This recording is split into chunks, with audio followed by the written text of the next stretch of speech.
വേദിയിലും സദസ്സിലും ഇരിക്കുന്ന എല്ലാവർക്കും നമസ്കാരം. എന്താ പറയേണ്ടതെന്ന് എനിക്കറിയില്ല.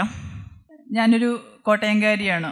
കുമാരനെല്ലൂർ ഗ്രാമത്തിൽ ജനിച്ച് വളർന്ന് മുടിയൂർക്കര സ്കൂളിൽ പഠിച്ച്, ദേവിലാസം ഗവൺമെൻറ് സ്കൂളിൽ പഠിച്ച്, മർസൽന സ്കൂളിൽ പഠിച്ച്, അതിനുശേഷം ഫൈൻ ആർട്സ് കോളേജിലേക്ക് പോയ ഞാൻ, അതായത് ഇപ്പം 40 വർഷമായി ആർട്ടിൻ്റെ ഫീൽഡിൽ നിൽക്കാൻ തുടങ്ങിയിട്ട്. കലയെക്കുറിച്ച് ആധികാരികമായി ഒന്നും പറഞ്ഞ് നിങ്ങളെ ഞാൻ ബോറടിപ്പിക്കുന്നില്ല. മനോജ് കുരൂർ സാറും ടെൻസിംഗ് സാറ്, മനോജ് വയലൂർ, ഇവരെല്ലാവരും തന്നെ കലയെക്കുറിച്ച് ഒരുപാട് നിങ്ങളോട് സംസാരിച്ച് കഴിഞ്ഞു. കലയിൽ ഒരുപാട് വശങ്ങളുണ്ട്, ഒരുപാട് ലെയേഴ്സ് ഉണ്ട്. ഇതിൽ ഒരു ലെയറിനെ കുറിച്ച് ഞാനിവിടെ നിങ്ങളോട് സംസാരിക്കാം. കാരണം ഇപ്പോൾ അജയൻ എക്സ്പീരിയൻസ് ചെയ്തതുപോലെ തന്നെ എൻ്റെയും ജീവിതത്തിൽ ഞാൻ എക്സ്പീരിയൻസ് ചെയ്ത ചില കാര്യങ്ങൾ ഞാൻ നിങ്ങളോട് കമ്മ്യൂണിക്കേറ്റ് ചെയ്യാം. അതിൽ കല ഒരു സെൻസിബിലിറ്റിയാണ്. അത് ശരിക്കും മരുന്നാണ്, നമ്മളെ പരസ്പരം ഹീൽ ചെയ്യുന്നതാണ്. നമ്മൾ പരസ്പരം പല കാര്യങ്ങളെയും നമ്മുടെ പല വാക്യൂമും ഫില്ല് ചെയ്യുന്ന കാര്യമാണ്. അതായത് കലയെ ശരിക്കും പറഞ്ഞാൽ നമ്മുടെ കേരളത്തിൽ സാഹിത്യം എല്ലാവർക്കും അറിയാം, സാഹിത്യകാരന്മാരെ അറിയാം. നമ്മൾ സാഹിത്യത്തെക്കുറിച്ച് എപ്പോഴും സംസാരിക്കുന്നു, പറയപ്പെടുന്നു, ചർച്ച ചെയ്യുന്നു. പക്ഷേ വിഷ്വൽ ആർട്ടിനെക്കുറിച്ച്, അതായത് ദൃശ്യകലയെക്കുറിച്ച് ആരും സംസാരിക്കാറുമില്ല. കാരണം നമ്മുടെ പാഠ്യവിഷയത്തിൽ അത് ഇല്ല എന്നുള്ളതാണ് ഒരു വലിയൊരു വസ്തുത. അതായത് കലയെ എങ്ങനെ മനസ്സിലാക്കാം, കലയെ എങ്ങനെ അത് ജീവിതത്തിൽ പ്രാവർത്തികമാക്കാം എന്നൊന്നും നമ്മുടെ എഡ്യൂക്കേഷൻ സിസ്റ്റത്തിൽ ഇല്ല. അതുകൊണ്ട് തന്നെ പലർക്കും അതിനെക്കുറിച്ച്, അതായത് ദൃശ്യകല എന്ന് പറയുന്നത് അദൃശ്യമായതിനെ പോലും ദൃശ്യമാക്കാൻ കഴിവുള്ളവരാണ് ദൃശ്യകലാകാരന്മാർ. അപ്പം അങ്ങനെയുള്ളൊരു സിദ്ധിയിലേക്ക് നമ്മൾ വരുന്നവരാണ്. അപ്പം അങ്ങനെ ആ ഒരു രീതിയിൽ നമ്മൾ കലയെ ഇതുവരെ പഠിപ്പിച്ചിട്ടില്ല, അല്ലെങ്കിൽ പഠിപ്പിച്ചിട്ടില്ല എന്നല്ല, ആ ഒരു മനസ്സിലാക്കൽ നമ്മുടെ സമൂഹത്തിൽ ഉണ്ടായിട്ടില്ല. അതിപ്പം ഒരുപാട് ഒരു കണക്കിന് നമ്മൾ നോക്കണമെങ്കിൽ നമുക്ക് ഒരുപാട് ചിത്രകാരന്മാരും ശില്പികളും കേരളത്തിലുണ്ട്. അതുപോലെ ലോകത്തിൽ തന്നെ പ്രഗത്ഭരായ ഒരുപാട് പേര് നമ്മുടെ നാട്ടിൽ നിന്നാണുള്ളത്. പക്ഷെ ആർക്കും ആരെയും പരസ്പരം അറിയില്ല. ഇപ്പം ഞാനാണെങ്കിൽ തന്നെയും കുമാരനെല്ലൂർ സ്കൂളിൽ പഠിച്ചു കഴിഞ്ഞിട്ട് ഇവിടെ ഒരു ലൈബ്രറിയോ പ്രോപ്പർ ലൈബ്രറിയോ ഇങ്ങനെയുള്ള ഒരു ഗെറ്റ് ടുഗദറോ അങ്ങനെ കലയെക്കുറിച്ചുള്ള യാതൊന്നും ഞങ്ങളുടെ വില്ലേജിൽ ഉണ്ടായിരുന്നില്ല. ഞങ്ങളുടെ വില്ലേജ് എന്ന് പറഞ്ഞാൽ ഇതും കൂടെ ചേർന്നതാണല്ലോ വില്ലേജ്, ഉണ്ടായിരുന്നില്ല. പക്ഷേ എനിക്ക് ഒരു ഭാഗ്യം എന്തായിരുന്നു വെച്ചാൽ, ഞാൻ കുമാരനെല്ലൂരിൽ നിന്ന് ഫൈൻ ആർട്സ് കോളേജിലേക്ക് ചെല്ലുമ്പോൾ അവിടെ നല്ല ലൈബ്രറികളുണ്ടായിരുന്നു. അതുപോലെ സാഹിത്യകാരന്മാരുമായിട്ടുള്ള ബന്ധങ്ങൾ. ഇതോടെ വെൽക്കം സ്പീച്ച് പറഞ്ഞപ്പോൾ അജയൻ പറഞ്ഞ കുറേ കാര്യങ്ങൾ ശരിക്കും അന്നത്തെ എഴുത്തുകാരുമൊക്കെ ആയിട്ടുള്ള ബന്ധം അത് വളരെ പ്രധാനമാണ്. ഈ സാഹിത്യവും കലയും ഒക്കെ ചെയ്യുന്നവർക്ക് നമുക്ക് പരസ്പരം ഈ ഒരു പ്രത്യേക സെൻസിബിലിറ്റി ഉള്ള ആൾക്കാർ ഒന്നിച്ചു കൂടുകയും അവയെക്കുറിച്ച് സംസാരിക്കുകയും ചർച്ച ചെയ്യുകയും ഒക്കെ ചെയ്യുന്ന ഒരു പരസ്പരം അതായത് ഈ ബൗദ്ധികമായിട്ട് പ്രവൃത്തി ചെയ്യുന്ന എല്ലാവർക്കും അങ്ങോട്ടും ഇങ്ങോട്ടും പരസ്പരമുള്ള ഒരു ബന്ധം ഉണ്ടാവണം. അല്ലെങ്കിൽ ശരിക്കും നമുക്ക് ശരിയായ രീതിയിൽ മുന്നോട്ട് പോകാനും സാധ്യമാണ്. അപ്പം അജയൻ അതൊക്കെ അങ്ങനെയുള്ളൊരു ഇതൊക്കെ കിട്ടിയിട്ടുണ്ട്. പിന്നെ ഞാൻ പറഞ്ഞു വരുന്ന ഒരു കാര്യം, അജയൻ എൻ്റെ ഇവിടെ എല്ലാവരോടും പറയണ്ടായി ഞാനൊരിങ്ങനെ ചുറ്റിക്കറങ്ങുന്ന ആളാണെന്ന്. അത് സത്യമല്ല കേട്ടോ. എവിടെയൊക്കെ ചുറ്റിയാലും കറങ്ങിത്തരിഞ്ഞ് ഞാൻ ഇവിടെ അല്ലെങ്കിൽ കോട്ടയത്ത് അല്ലെങ്കിൽ കേരളത്തിൽ തന്നെയാണ് എൻ്റെ സ്റ്റുഡിയോ.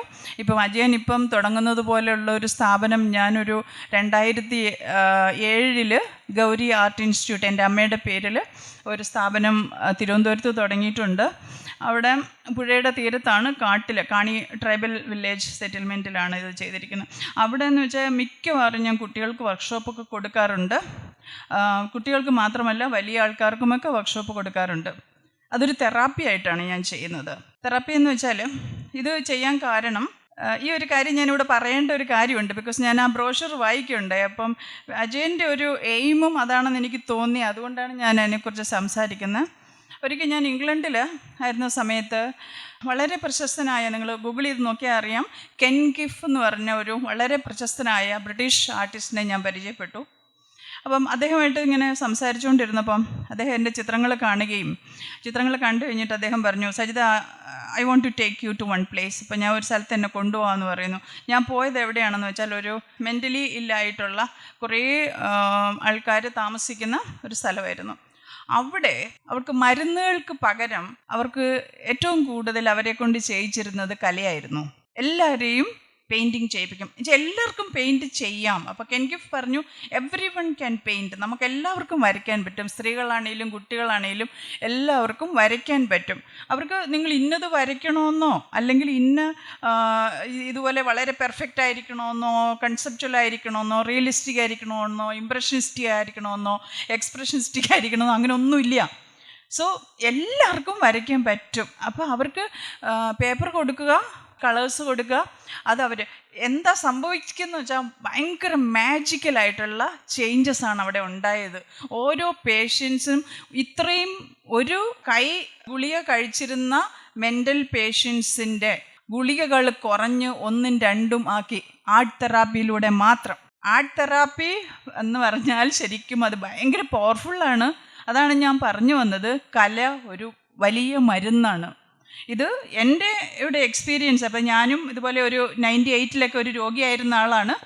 അതിനുശേഷം ഞാൻ എൻ്റെ ശരീരത്തെ പിടിച്ചെടുത്തതാണ് കല കൊണ്ടും വേറെ ചില ഡിസിപ്ലിനോടും കൂടി. അതൊക്കെ പറയാനാണെങ്കിൽ ഒരുപാട് സമയമെടുക്കും. ഇനിയൊരു സമയത്ത് ഞാൻ ഇതിനായിട്ട് തന്നെ വന്നിട്ട് നിങ്ങളോട് ഇതൊക്കെ എൻ്റെ എക്സ്പീരിയൻസ് ഷെയർ ചെയ്യാം. കാരണം അതായത് കലയെ അത് ഏത് ഇപ്പോൾ നിങ്ങൾക്ക് ആർക്കെങ്കിലും ഇവിടെ ഇപ്പോൾ ഈ ഒരുക്കുന്ന ഈ സംരംഭം എന്ന് പറയുന്നത് വളരെ പ്രധാനമാണ്. കേരളത്തിൽ എല്ലായിടത്തും ഇങ്ങനെയൊക്കെ ഓരോ ചെറിയ ചെറിയ സംരംഭങ്ങൾ ഉണ്ടായി വരണം. അതിന് പ്രത്യേക എന്താ പറയുക ഒരു ഇതൊന്നുമില്ല, പ്രത്യയശാസ്ത്രങ്ങളൊന്നും ഇല്ലാതെ കലയുടേതായ മുഴുവൻ സ്വാതന്ത്ര്യത്തോടു കൂടി നിങ്ങൾക്കെല്ലാം കല ചെയ്യാൻ പറ്റണം. കലയിൽ ഹീൽ ചെയ്യപ്പെടണം, പരസ്പരം ഹീൽ ചെയ്യപ്പെടണം. നിങ്ങൾ വരയ്ക്കുമ്പോൾ ഇദ്ദേഹത്തിനും ഹീലിംഗ് കിട്ടും. അങ്ങനെയുള്ള പരസ്പരം ഹീല് ചെയ്യാൻ പറ്റിയ ഒരു വലിയ പ്രസ്ഥാനം തന്നെയാണ് കല. അത് ക്രിയേറ്റീവായിട്ടുള്ള ഈ വിഷ്വലായിട്ട് മാത്രമല്ല, ക്രിയേറ്റീവായിട്ടുള്ള എല്ലാ ആക്ടിവിറ്റീസും അത് നമ്മൾ എനിക്ക് തോന്നുന്നു ഇന്ന് കേരളത്തിൻ്റെ ഇന്നത്തെ അവസ്ഥയിൽ ഇപ്പോഴത്തെ കുട്ടികൾ ഇപ്പോൾ വന്നു ചേർന്നിരിക്കുന്ന ഈ ഒരു അവസ്ഥ, അതായത് ഇപ്പോൾ എല്ലാവരും കുട്ടികൾ ഒരുപാട് അഡിക്ട്സും അങ്ങനെയൊക്കെ അത് നമ്മുടെ കുട്ടികൾ നല്ലവരായതുകൊണ്ടാണ് അങ്ങനെയായി മാറുന്നത്. അവരുടെ ഈ ഒരു സമയത്ത് നമ്മൾ സാംസ്കാരിക മേഖലയിലുള്ള എഴുത്തുകാരും, ഞാൻ ഗുരുവിനൊക്കെ ഇരുത്തി പറയാണ്, എഴുത്തുകാരും കലാകാരന്മാരും നമ്മളെല്ലാവരും നമ്മുടെ കുട്ടികളെ ഏറ്റെടുക്കേണ്ടതാണ്. നമ്മുടെ കുട്ടികളെ ഏറ്റെടുക്കുകയും അവർക്ക് ഇതുപോലുള്ള ക്രിയേറ്റീവായിട്ടുള്ള നമ്മളെക്കൊണ്ട് കഴിയാവുന്ന രീതിയിൽ അവരെ ഇത് പ്രാക്ടീസ് ചെയ്യുകയും കലയിലൂടെ കിട്ടുന്ന പ്ലഷർ കിട്ടിക്കഴിഞ്ഞാൽ പിന്നെ നിങ്ങൾ വേറൊന്നിനും പോവില്ല. സത്യം പറയാണ്, കലയിലൂടെ പ്ലഷർ നമുക്ക് പല രീതിയിലുള്ള പ്ലഷേഴ്സ് നമുക്ക് കിട്ടും. അതുകൊണ്ട് കല ചെയ്യാൻ കിട്ടുന്ന ഏതൊരു അവസരവും നിങ്ങൾ കളയരുത്. ഇത്രയും അധികമൊന്നും ഞാൻ സംസാരിക്കുന്നില്ല. ഇനി ഒരിക്കൽ വരാം, ഞാൻ നിങ്ങളുമായിട്ട് ഇൻട്രാക്ട് ചെയ്യാം.